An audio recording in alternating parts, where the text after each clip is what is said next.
बिस्मिल्लाहिर्रहमानिर्रहीम। अस्सलाम वालेकुम viewers, welcome to my channel cooking with Malika. उम्मीद है कि आप सब खैर आफियत से होंगे। अल्लाह ताला आपको हमेशा खुश और आबाद रखे, आमीन सुम्मा आमीन।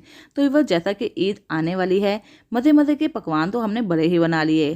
कहीं पे कबाब बनाए हैं, कहीं पे कलेजियाँ रेडी की हैं और कहीं पे कौरमे शौरमे भी रेडी कर लिए हैं। लेकिन क्या हमने मीठे की तरफ भी सोचा है कि हमने इस ईद पे क्या मीठा बनाना है, कौन सा डेजर्ट हम इस ईद पे बनाने वाले हैं। तो जी हाँ व्यूअर्स, इस मसले को भी हल करने के लिए आज हमने बना लिया है जर्दाब। यकीन जानिए बहुत ही मज़ेदार बना है। उन सारी ही बातों को आपसे शेयर करना है मुझे कि जिसकी वजह से जर्दा आपका बाकमाल बनेगा। आज वो सारी ही ट्रिक्स एंड टिप्स आपसे शेयर करेंगे जिससे ना तो चावल व्यूअर्स बैठ जाएंगे, ना ही कच्चे रह जाएंगे, ना ही हार्ड बनेंगे। अमूमन जर्दा बनाते हुए इन्हीं बातों की शिकायत रहती है कि चावल कच्चे रह गए, या हार्ड हो जाते हैं, सख्त हो जाते हैं, या इतने ही नरम हो जाते हैं कि खाने में बिल्कुल ही बदमज़ा लगते हैं। तो ये चावल देख रहे हैं ना कैसे लंबे लंबे से बने हैं, और वो भी जर्दा चावल। तो ये हमने कैसे बनाए, इंशाल्लाह सारी ही बातें आज आपसे शेयर होंगी। तो व्यूअर्स, रेसिपी अच्छी लगे तो लाइक और शेयर कर दीजिएगा। चैनल पर नए हैं तो चैनल को सब्सक्राइब करना मत भूलिएगा, और साथ ही बेल आइकन भी प्रेस कर दीजिएगा ताकि आपको मेरी नई नई वीडियोस की नोटिफिकेशन फ़ौरन से मिल सके, जो फ्री ऑफ कॉस्ट है। तो आइए बस देख लेते हैं कि हमने ये मज़ेदार सा गुड लुकिंग जर्दा कैसे रेडी किया। तो चलिए बस सबसे पहले मैं आपको बता देती हूँ कि आपने किस तरह की मेजरमेंट लेनी है। जितने चावल लेंगे ना उतने ही हमने चीनी ले लेनी है। बस परफेक्ट मेजरमेंट रखेंगे तो इंशाल्लाह जर्दा भी परफेक्ट ही बनेगा। तो यहाँ पे बस हम चीनी की पहले मेजरमेंट कर लेते हैं। 2 गिलास चीनी मैंने ली है, क्योंकि हमें 2 गिलास ही जर्दा बनाना है। तो 2 गिलास जर्दा बनाने के लिए 2 गिलास चीनी बिल्कुल परफेक्ट है। तो चलिए बस चीनी को तो हमने मेजर करके एक साइड पे कर लिया है। अब हम चावलों की भी मेजरमेंट कर लेते हैं, उसी गिलास को यूज़ करते हुए जिससे हमने चीनी को नापा है ना, बिल्कुल उसी गिलास से आपने चावलों को भी नाप लेना है। चावलों के भी हमने 2 गिलास यूज़ करने हैं। ये देखिए, 1 गिलास और दूसरा गिलास। तो यहाँ पे बस मैं सुपर बासमती चावल यूज़ कर रही हूँ। वैसे तो जर्दे के लिए आमतौर पर सेला चावल, जिसको गोल्डन राइस बोला जाता है, उसे इस्तेमाल किया जाता है। लेकिन अगर आप सुपर बासमती भी चावल यूज़ करेंगे ना, जैसा कि मैंने आज यूज़ किए हैं, तो भी चावल बहुत ही अच्छे बनेंगे। तो चलिए बस दोनों की एक जैसी मेजरमेंट हमने करके रख ली है। अब कोई टेंशन नहीं है। अगर चीनी की थोड़ी सी मिकदार आप कम करना चाहते हैं, आप चाहते हैं कि मीठा थोड़ा कम हो जाए, तो बस इतना गिलास आप ले लीजिएगा। 1 गिलास फुल भर के और एक थोड़ा सा पौना गिलास, जिसको कहते हैं ना थोड़ा सा 3/4 कप, उस लिहाज से आप ले लीजिएगा। बस इतनी ही चीनी कम कीजिएगा, इससे ज़्यादा कम नहीं करनी है, वरना जर्दा फीका हो तो उसका मज़ा ही नहीं रहेगा। तो चलिए बस ये दोनों मेजरमेंट हमने करके रख ली है। चावलों को भिगो के रख लेते हैं आधे घंटे के लिए। भिगोने से पहले धोना बहुत ज़रूरी है। अच्छे तरीके से चावलों को धोना है, इस कदर धोना है कि बिल्कुल पानी ट्रांसपेरेंट हो जाए। जैसा कि मैंने आपको धो के दिखा दिए हैं, पानी बिल्कुल ट्रांसपेरेंट हो चुका है।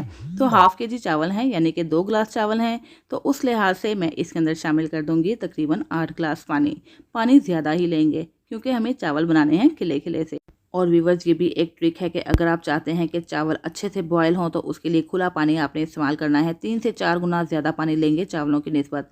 3 अदद लौंग शामिल कर देते हैं इसके अंदर। 2 अदद हरी इलायची यानी कि सब्ज़ इलायची यूज़ कर लेते हैं। 1/4 टीस्पून इसके अंदर शामिल कर देते हैं नमक। नमक से क्या होता है कि डेजर्ट जो भी आप रेडी करते हैं ना, उसके अंदर मीठा बैलेंस हो जाता है। 1 टीस्पून हमने इसके अंदर जर्दा रंग शामिल कर दिया है, जिसको येलो फूड कलर बोला जाता है। ज़रूरत पेश आएगी तो बाद में और येलो फूड कलर ऐड कर सकते हैं हम, कोई भी टेंशन की बात नहीं है। तो चलिए बस पानी को बॉयल आने देते हैं। जब तक पानी को बॉयल आता है, तकरीबन 8 से 10 मिनट तो लग ही जाएंगे ना, तो उस दौरान हम ड्राई फ्रूट्स रेडी कर लेते हैं। और ड्राई फ्रूट्स से मैंने ले लिए हैं कुछ बादाम, 15 से 20 अदद बादाम हैं। इसको गर्म पानी में डिप करके रख लेते हैं 10 से 15 मिनट में। उसके बाद छिलका उतारेंगे तो बहुत ही जल्दी उतर जाएगा। और साथ ही हम कोकोनट भी रेडी कर लेते हैं। यहाँ पे नारियल का मैंने एक पीस ले लिया है, इसके हम पीसेस कट करके इसको भी रख लेते हैं। कट करने के बाद इसको धो लेंगे, उसके बाद इसको यूज़ करेंगे। तो ये देखिए बस नारियल तो हमने काट लिया है। 15 से 20 अदद हमने ले लिया है किशमिश, इसको भी धो लिया है, इसको भी रख लेते हैं प्लेट में। बस ड्राई फ्रूट्स तो हमारे रेडी हो चुके हैं। बादाम भी चेक कर लेते हैं। तो देखिए बस बादाम को गर्म पानी में डालने की वजह से इसके छिलके कितनी आसानी से उतर रहे हैं। इस तरह बादामों के सारे छिलके ही उतार के हम साइड पे रख लेते हैं। तो ये देखिए बस इसी तरह 1, 2, 3 और सारे ही बादाम छील के हम रख लेंगे। अब हम पानी को भी चेक कर लेते हैं कि क्या पानी बॉयल हो चुका है कि नहीं। तो जी हाँ व्यूअर, तकरीबन 8 मिनट गुजर चुके हैं, पानी को अच्छे तरीके से बॉयल आ चुका है। तो चलिए बस चावलों के अंदर से सारा पानी निकाल के तो इन चावलों को भी शामिल कर देते हैं जर्दा वाले पानी के अंदर। तो बस ये देखिए बस सारे चावल हमने शामिल कर दिए हैं। यहाँ पे चावलों को भी चेक कर लेंगे, अगर हमें ज़र्दा रंग कम महसूस होगा तो थोड़ा ज़र्दा रंग और ऐड कर देंगे। बस ज़र्दा रंग उतना होना चाहिए कि जिससे चावल हमारे ज़र्दा ज़र्दा से रंग के हो जाएं। थोड़ा सा हमने फूड कलर और शामिल कर दिया है। इस स्टेज पे भी आगे आप फूड कलर शामिल करेंगे तो इंशाल्लाह अच्छा ही कलर आएगा चावलों के ऊपर। तो आइए व्यूअर्स, अब हम 2 टेबलस्पून इसके अंदर कुकिंग ऑयल शामिल कर देते हैं ताकि चावल अच्छे से खिले रहें, आपस में जुड़े ना। तो अब हमने चावलों को फुल डन कर लेना है, यानी कि मुकम्मल तौर पे पका लेना है। एक कनी बिल्कुल नहीं छोड़नी।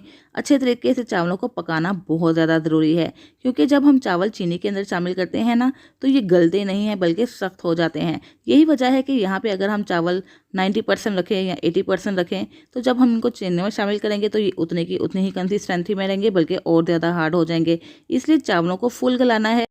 आपने टाइम दे के तकरीबन 8 से 10 मिनट तक चावलों को बॉयल कर लेना है। पानी बॉयल आने के बाद 8 से 10 मिनट तक आप चावलों को पका लेंगे तो ये अच्छे तरीके से गल जाएंगे। तो अब हम ये पानी निकाल लेते हैं एक छलनी में, इसका सारा पानी निकाल देते हैं और चावलों को सेपरेट कर लेते हैं। तो ये देखिए बस कितना अच्छा सा कलर आ गया है, कितने मज़े मज़े के चावल लग रहे हैं और चावल भी फुल कुक हो चुके हैं, अच्छे तरीके से पक चुके हैं, कोई भी कनी हमने इसके अंदर नहीं छोड़ी है। तो ये भी ट्रिक आपने याद रखना है कि जब भी ज़र्दा बनाएं चावलों को मुकम्मल तौर पर गलने के लिए छोड़ देना है, एक कनी नहीं रखनी है। एक बर्तन ले लेते हैं, मैंने तो वही बर्तन यूज़ किया है जिसके अंदर मैंने चावलों को बॉयल किया था, उसको साफ़ कर लिया है। इसके अंदर हाफ़ कप के करीब शामिल कर देते हैं देसी घी। देसी घी अवेलेबल है तो आप डाल दें, अगर नहीं है तो आप इसकी जगह कुकिंग ऑयल भी यूज़ कर सकते हैं। लेकिन व्यूअर्स, कोई भी डेजर्ट बनाना हो ना, देसी घी शामिल करेंगे तो बहुत ही अच्छा फ्लेवर आएगा। इसी वजह से मैंने देसी घी यूज़ किया है। और यहाँ पे जो ड्राई फ्रूट्स हमने रेडी करके रख लिए थे, बादाम, किशमिश और साथ ही कोकोनट काट के रख ली थी, धो के काट के रखी हुई है। इन सारी ही चीज़ों को देसी घी के अंदर हल्का सा फ्राई करेंगे। इतना फ्राई नहीं करना है कि जिससे इसका कलर चेंज हो जाए, बस हल्का सा फ्राई करेंगे तकरीबन 30 सेकंड के लिए, कलर भी इसका बरकरार रहे और नमी भी इसकी दूर हो जाए। तो ये देखिए बस इनको हमने फ्राई कर लिया है। इन सारे ड्राई फ्रूट्स को निकाल लेते हैं एक प्याली के अंदर। आप देख रहे होंगे कि कलर भी चेंज नहीं हुआ और एक गुड लुकिंग भी आ गई है इनके अंदर और एक अच्छा सा देसी घी का फ्लेवर भी आ चुका है। तो बस इसी ही बर्तन को इस्तेमाल करते हुए थोड़ा सा घी या ऑयल आप और शामिल कर दें और इसके अंदर शामिल कर देंगे लौंग और हरी इलायची। यहाँ पे 4 अदद लौंग हैं, 2 अदद हरी इलायची ले ली हैं, सब्ज़ इलायची जिसको छोटी इलायची भी बोला जाता है ना। इसके अंदर शामिल करके इसको फ्राई करेंगे तकरीबन 30 से 35 सेकंड के लिए। इससे क्या होगा कि बहुत ही अच्छी खुशबू आएगी ज़र्दा के अंदर। तो यही वो ट्रिक्स एंड टिप्स होते हैं जिससे ज़र्दा चावल बहुत ही ज़्यादा मज़ेदार बनते हैं, खुशबूदार बनते हैं, बिल्कुल देग जैसे बनते हैं। यहाँ पे हाफ़ कप मैंने ले लिया है दूध। दूध इसके अंदर इसलिए शामिल करेंगे कि जब हम चीनी शामिल करें तो ये एकदम से इकट्ठी ना हो जाए। तो बस दूध ज़र्दा चावलों को थोड़ा सा नरम भी रखते हैं, हार्ड होने नहीं देते हैं। तो इसी के पेश नज़र हाफ़ कप दूध शामिल कर दिया है और चीनी जिसकी मेजरमेंट हमने आपके सामने ही करके रखी थी, 2 ग्लास इसके अंदर ऐड कर दी। बस चीनी को अब हमने पका लेना है। इतना पकाना है कि चीनी अच्छे तरीके से दूध के अंदर मेल्ट हो जाए। 3 से 4 मिनट में ही ये लो फ्लेम पे मेल्ट हो जाएगी। तो यहाँ पे चीनी मेल्ट हो चुकी है। अब हमने क्या करना है, वो जो चावल पका के रखे हैं ना, जर्दे रंग वाले मज़े मज़े के चावल, इसके अंदर शामिल कर देते हैं। तो ये लीजिए व्यूअर्स, सारे ही चावल जो जर्दा रंग वाले चावल हैं जो हमने फुल डन किए हुए हैं, फुल कुक किए हुए हैं, चीनी के अंदर शामिल कर दिए हैं। एक तेज़ धार वाला चम्मच ले लेंगे और हल्के हल्के हाथों से ये सारे ही चावल चीनी के अंदर यानी कि शीरा के अंदर मिक्स कर लेंगे। अब तो चीनी रही नहीं है, उसको हमने मेल्ट कर दिया है, अब वो बन गया है शुगर सिरप। तो भी बस इसी शीरे के अंदर चावलों को हमने अच्छे तरीके से मिक्स कर लिया है बिल्कुल हल्के हाथों से। और यहाँ पे आपको लिक्विड भी नज़र आ रहा है, यानी कि पानी नज़र आ रहा है। जैसे ही चावल शामिल करेंगे ना, पानी और बन जाएगा, चीनी और पानी छोड़ देगी। तो इस पानी को ही हमने खुश्क करना है। हाई फ्लेम पे तकरीबन 8 से 10 मिनट लग जाएंगे इस पानी को खुश्क होते हुए।